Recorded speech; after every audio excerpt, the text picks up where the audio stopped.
Bismillahirrahmanirrahim. Assalamualaikum warahmatullahi wabarakatuh. Perkenalkan, saya Salvatia Santoso dari kelas Psikologi 4A dengan NIM 23070160043. Di sini saya akan mempresentasikan mengenai konsep disabilitas pada dewasa akhir.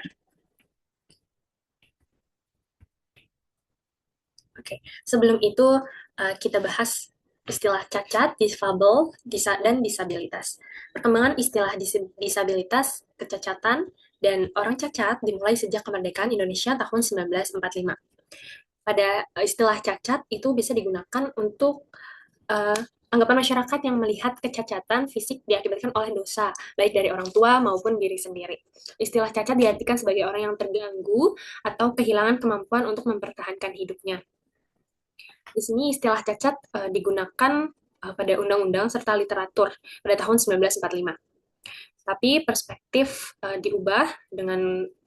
cacat diubah dengan Undang-Undang 8 tahun 2016, istilahnya disimbolkan sebagai disabilitas. Gitu. Karena di sini cacat disimbolkan seperti aib atau karma ya, karena di sini diakibatkan oleh dosa. Gitu. Lalu selanjutnya istilah difabel. Istilah difabel diciptakan oleh Mansur Fakih. Mansur Fakih ini seorang aktivis sosial. Pada tahun 1990 diganti dengan difabel. Kata ini berasal dari kata difabel yang merupakan kepanjangan dari differently abled people. Difabel menggantikan kata disable. Karena tidak ada orang yang benar-benar tidak dapat melakukan apa-apa gitu. Karena setiap orang pasti memiliki kelebihan dan kekurangan masing-masing. Seperti Mansur Fakih memberi contoh bahwa seorang yang kehilangan kakinya mungkin punya kemampuan lebih bila dibandingkan dengan orang yang tidak kehilangan kaki, seperti mungkin kecerdasan atau intelektual yang tinggi gitu. Lalu istilah disabilitas. Disability yang berarti kehilangan kemampuan. Apabila nanti kondisi dan kemampuannya sudah dapat terpenuhi, mereka tidak bisa lagi disebut penyandang disabilitas. Istilah disabilitas juga lebih sering digunakan di dunia internasional. Nah, disabilitas ini adalah kemampuan, keterbatasan atau kekurangan dalam kemampuan. Jadi, disabilitas ini digunakan untuk orang-orang yang berusaha terus untuk uh, mengoptimalkan fungsi dari tubuh gitu. Sehingga ketika kemampuan sudah dapat terpenuhi, mereka tidak lagi disebut penyandang disabilitas. Disabilitas terasa ya lebih tepat dibandingkan kata istilah cacat. Disabilitas lebih tepat karena landasan hukum dan difabel pada kosakata sehari-hari. Disabilitas ini biasanya di dunia internasional dipergunakannya. Oke. Nah, disability atau disabilitas adalah setiap keterbatasan atau kekurangan pada kemampuan untuk melaksanakan aktivitas dengan cara atau dalam batas-batas yang dianggap normal bagi seorang manusia. Jadi, disabilitas itu keterbatasan atau kemampuan pada cara atau batas normal. Jadi, memang tidak seperti pada orang normal umumnya, tetapi itu hanyalah kekurangan keterbatasannya. Masih bisa dioptimalkan. Di sini peningkatan disabilitas fungsional pada lansia merupakan akibat dari bertambahnya umur seorang dan proses kemunduran yang dipengaruhi pula oleh proses penuaan dan multi penyakit. Karena di sini disabilitasnya pada dewasa akhir pada lansia, sehingga disabilitas dikarenakan bertambahnya umur seorang atau penuaan ya. Jadi disabilitas fungsional itu mulai terhambatnya fungsi-fungsi seperti kognitif, panca indera, seperti penglihatan, pendengaran. Jadi adanya hambatan sosial dan lingkungan. Disabilitas pada lansia ini berbeda dengan disabilitas anak-anak ya, anak dan remaja gitu. Disabilitas pada lansia ini memang ada yang dari lahir sudah disabilitas dan lalu menjadi lansia gitu. Tapi kebanyakan disabilitas pada dewasa akhir ini adalah penyakit dari penyakit ataupun kelemahan memang penuaan usia gitu. Karena ada uh, seperti penyakit stroke nggak bisa ngomong jelas ya, dan mengembalikan ke fungsi normal lagi tuh sulit untuk optimal karena ada penambahan beban proses gitu menuanya. Jadi sudah tidak banyak bisa dilakukan walaupun masih berusaha gitu. Misalnya disabilitas anak dan remaja kan masih bisa kita optimalkan karena masih dalam tahap perkembangan. Nah, di sini disabilitas fungsional dalam konteks ICIDH one, yang pertama, yaitu kelemahan, keterbatasan aktivitas, dan keterbatasan partisipasi. Oke. Proses penuaan lansia yang dibahas tadi, ICIDH, itu ialah International Classification of Impairments, Disability, and Handicap. Ini. Nah, proses penuaan lansia ini berawal dari penyakit, ya. Biasanya penyakit-penyakit penuaan seperti osteoporosis, ya, lalu penyakit Alzheimer, demensia. Jadi memang penyakit-penyakit yang memang umumnya di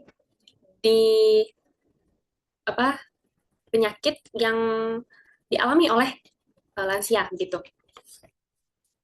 Di sini ada yang pertama, setelah memiliki penyakit gitu, penyakit pada lansia, itu kelemahan impairment. Nah, di sini impairment adalah kehilangan atau kelainan baik psikologik, fisiologik, ataupun struktur atau fungsi anatomik. Nah, di sini adalah kelemahan. Jadi seperti tadi penyakit ya, dari penyakit osteoporosis misal, kelemahannya adalah nyeri pada sendi lutut begitu, nyeri pada sendi lutut sehingga saat berjalan sakit gitu. Adanya mulai kelemahan pada sendi lutut. Setelah kelemahan, ada ketidakmampuan, disability. Disabilitas adalah semua restriksi atau kekurangan dalam kemampuan untuk melakukan kegiatan yang dianggap dapat dilakukan oleh orang normal. Nah, disabilitas di sini restruksi, seperti ya tadi artritis, kan sakit ya sendi lututnya. Nah, itu perlu ada bantuan belajar gitu. Perlu bantuannya orang lain. Jadi sudah mulai ketidakmampuan. Lalu ada keterhambatan, handicap. Handicap adalah suatu ketidakmampuan seseorang sebagai akibat impairments atau disabilitas sehingga membatasinya untuk melaksanakan peranan hidup secara normal. Di sini sudah banyak ketidakmampuan yang dirasakan oleh lansia. Jadi karena osteoartritis tadi atau osteoporosis sendi lutut, karena sulit bergerak, jadi lansia terhambat mau berinteraksi keluar komplek gitu ya. Udah nggak bisa, udah kebergantungan sama orang lain, sama keluarganya. Jadi memang harus yang dibantu. Jadi udah menjalankan aktivitas sehari-hari itu udah terhambat begitu. Next, klasifikasi disabilitas pada dewasa akhir. Ini ada 4 ya, disabilitas fisik berkaitan dengan gangguan pada sistem motorik atau pergerakan tubuh. Yang seperti tadi udah adanya penyakit normal pada lansia, osteoartritis gitu, ataupun pergerakan tubuh lainnya. Sudah banyak tulang-tulang yang keropos. Lalu, disabilitas sensorik berkaitan dengan gangguan pada indera seperti penglihatan dan pendengaran. Lalu disabilitas kognitif, kesulitan berpikir, mengingat, atau memahami informasi. Ya, sudah mulai menurun fungsi memori ya, pikun, sulit memahami informasi baru.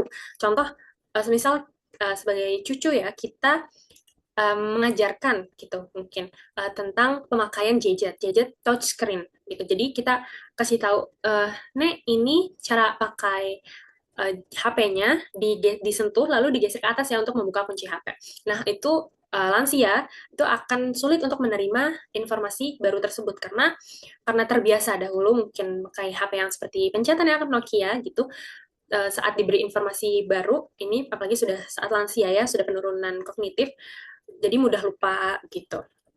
Lalu ada disabilitas psikososial berkaitan dengan gangguan mental dan emosional yang memengaruhi interaksi sosial dan kesejahteraan psikologis. Nah, karena keterhambatannya itu ya, lansia jadi rendah diri, ngerasa malu gitu, nggak bisa apa-apa untuk berinteraksi sosial.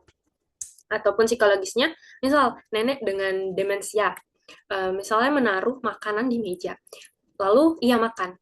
Nah, saat siang hari, nenek ini mencari makanannya dan menuduh cucunya begitu. Apa kamu makan makanan nenek ya gitu. Jadi karena kelupaan, pikun ya sudah ingatan memorinya sudah menurun, jadi adanya rasa curiga dan menuduh cucunya tersebut. Jadi ada gangguan emosional. Nah, biasanya disabilitas ini itu timbul secara perlahan menyerang usia di atas 60 tahun.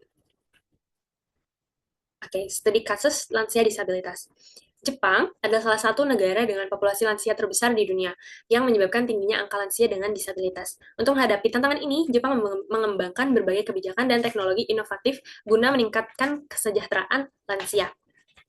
Oke, Jepang harapan hidup yang panjang ya di sana.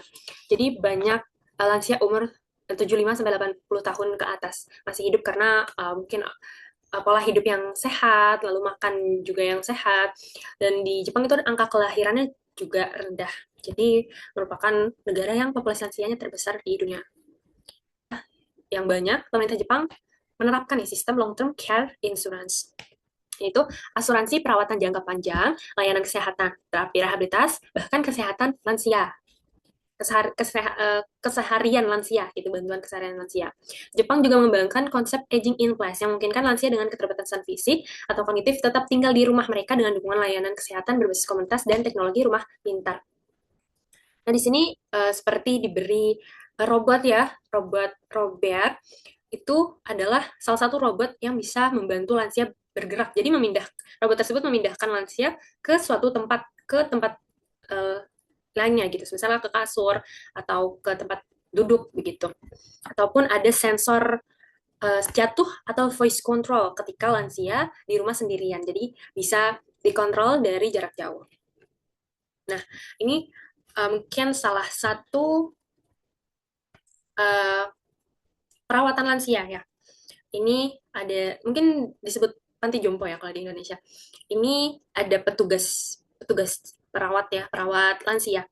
Ini pekerja Indonesia atau disebut Kaigo, perawat lansia. Ini bisa dilihat fasilitas panti jompo di Jepang gitu ya. Ini mereka bersama-sama dalam suatu kegiatan gitu ya. Mereka pekerja ini Kaigo ini membantu lansia menjalani kegiatan aktivitasnya. Seperti ini memberi menu makanan ya, menu makanan. Lalu di sini ada membantu nenek berjalan ke toilet gitu. Lalu di sini memindahkan nenek ke tempat tidur. Begitu. Jadi memang sangat difasilitasi untuk lansia di Jepang. Walaupun memang kita tidak mengetahui apakah lansia di Jepang tersebut masih ada yang terlantar atau tidak, namun in case memang di beberapa tahun yang lalu itu banyaknya juga lansia yang melakukan kriminal. Yang melakukan kriminal ini karena ia ingin masuk penjara, malah disengaja masuk penjara karena kesepian dan ingin melakukan interaksi di dalam penjara tersebut gitu. Jadi memiliki teman, jadi sehingga bisa berinteraksi lagi. Oke, jadi kesadaran akan disabilitas lansia harus ditingkatkan. Maksudnya di sini kita harus sadar gitu, kekurangan disabilitas lansia itu bukan hanya fisik, tetapi emosional dan psikologis. Ya, emosional dan kognitif. Lalu pendekatan multidisiplin diperlukan, yakni medis, sosial, dan kebijakan. Mungkin kita bisa di sosial ya, mendukung lansia. Masyarakat dan keluarga berperan penting dalam mendukung lansia dengan disabilitas. Ya, kita harus ya mendukung lansia, nenek dan kakek kita dengan memberi perhatian, membantu aktivitas seharinya. Oke, next. Oke, ini ada ungkapan dari Jimmy Carter, adalah Presiden ke-39 Amerika Serikat. Ia meninggal pada umur 100 tahun, yaitu nih lahir pada 1924 dan meninggal pada tahun 2024 silam. He said, I have one life and one change to make it count for something. I'm free to choose that something. The something that I've chosen is my faith. My faith demands that I do whatever I can, wherever I can, whenever I can, for as long as I can with whatever I have, to try to make a difference. Oke, jadi ia mengatakan bahwa ia memiliki satu kehidupan dan hanya satu kesempatan untuk dimanfaatkan. Ia bebas memilih sesuatu. Nah, sesuatu yang ia pilih itu adalah iman. Iman atau percaya. Imannya atau kepercayaannya menuntut melakukan apapun yang ia bisa, dimanapun, kapanpun, selama ia bisa dengan apa yang ia miliki untuk membuat perbedaan. Jadi, jadi semua orang, jadi yang bisa kita ambil gitu ya, semua orang hanya punya satu kali hidup. Ya, dengan satu kali hidup itu, kita bebas memilih apapun jalan yang kita tempuh untuk hidup. Namun di sini Jimmy, beliau memilih iman atau yakin pada apa yang akan ia lakukan untuk membuat perbedaan atau perubahan berarti bagi yang lain. Karena hidup bukan tentang diri sendiri, tetapi bagaimana kita bisa berkontribusi pada hal-hal baik untuk yang lainnya. Oke, mungkin sekian. Nah, ini ada referensi yang saya ambil untuk PPT. Oke, mungkin sekian dari saya. Mohon maaf apabila ada salah kata ataupun materi yang kurang tepat gitu.